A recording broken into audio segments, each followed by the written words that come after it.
I'm very angry because I feel like this man should have been stopped a long time ago.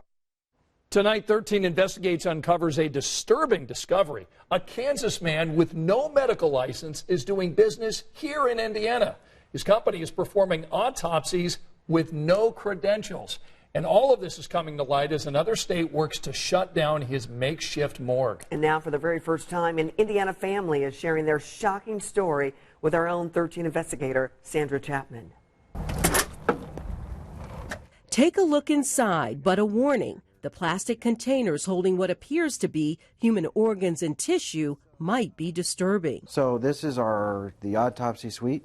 The makeshift morgue where Sean Parcells does what he calls gross dissections. For nearly a decade, he's been performing autopsies without a license or proper medical credentials. A Kansas court has finally ordered him to stop and is now shutting down the lab. But that order only applies to the state of Kansas. This one is a case that we did for Indiana University, a brain case. You heard right. Parcells claims to have a brain from Indiana.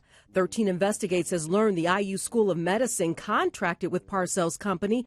An IU spokeswoman says they are aware of his legal proceedings and in touch with authorities. And that's not all. 13 Investigates has discovered Parcells' company has conducted autopsies in Indiana. We spoke with him by phone. As far as Indianapolis is concerned, I think we only had 2 cases there. It was shocking at first. What in the world did this guy just do to my family? Nicole Cash says her grandmother, Dolly Lee Kinder, is one of the cases. She's angry. The man whose company her family hired to do the autopsy had no credentials to handle her grandmother's remains. He is not who he says he is. That he is Sean Parcells. Nicole says the Kinder family found Parcells' company, National Autopsy Services, on the internet a day after Kinder died in a Beech Grove nursing home. Kinder suffered from dementia, but her family says her death came unexpectedly. National Autopsy Services of Topeka, Kansas, touted unbiased experts in forensic and legal medicine. So Kinder's family signed this contract and paid $3,600 to get the autopsy done quickly. Little & Sons Funeral Home in Beech Grove confirms to 13 Investigates the autopsy was performed at one of its Indianapolis facilities. I'm very angry because I feel like this man should have been stopped a long time ago. In Indiana, you must be a board-certified pathologist to perform an autopsy. Court records in Kansas show Parcells has never been a licensed doctor, pathologist, medical examiner, or physician assistant. A spokeswoman with the funeral home said no one checked credentials for the autopsy because it was a private contract and that the funeral home merely provided space. Now, new questions are being raised about Parcells and his business practices. Sean, my name is Nicole.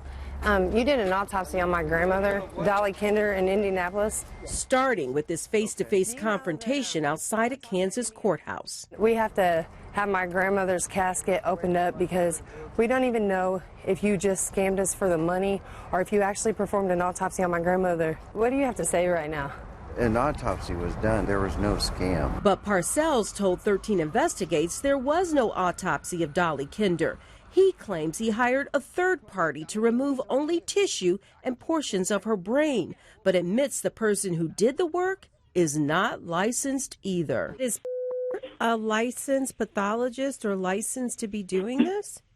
No, he's a surgical technician. Parcells says he's working to get the Kinder family answers and never intended for anyone to be hurt. He should be criminally charged and put in prison. You don't think that someone so cold-hearted could do something like this to grieving families? Now, the director of the Coroner's Training Board says there is a law violation here, but the Attorney General's office won't say if the agency is investigating this case. Scott. Sandra, what about Parcells and these samples? Well, first of all, the IU School of Medicine says Medicine says that they take seriously their responsibility given to them from donors and their families, and they're monitoring the situation, and for good reason, because under the Kansas court order, Parcells must turn over all tissue from his lab to the Kansas Department of Health. Meanwhile, Nicole and her family are seeking to have their grandmother's case completely reviewed again. And we know you'll continue to be on this story. Sandra Chapman at 13 Investigates. Andrea?